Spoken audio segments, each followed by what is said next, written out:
বন্ধুরা, আজকে রান্না তোমাদের সঙ্গে শেয়ার করলাম। আজকে গরম ভাতে দিয়েছি উস্তে সিদ্ধ, সাথে মূলো ধনেপাতা দিয়ে মুগ ডাল, এটা ফোড়ন দেওয়া বাকি আছে।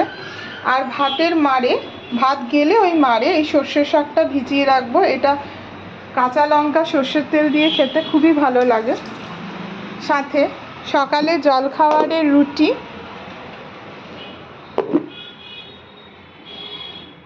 বাদাম, তিল, সাদা তিল আর পোস্ত দিয়ে শিম করা হয়েছে, গা মাখা মাখা।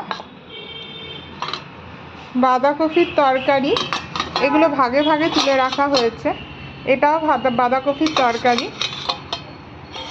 আলু সেদ্ধ উস্তে সেদ্ধর সঙ্গে খাওয়ার জন্য, এটাও বাঁধাকপির তরকারি। আজকে মঙ্গলবার, পুরো নিরামিষ রান্না। আর এটা ভাড়ালি বড়ি।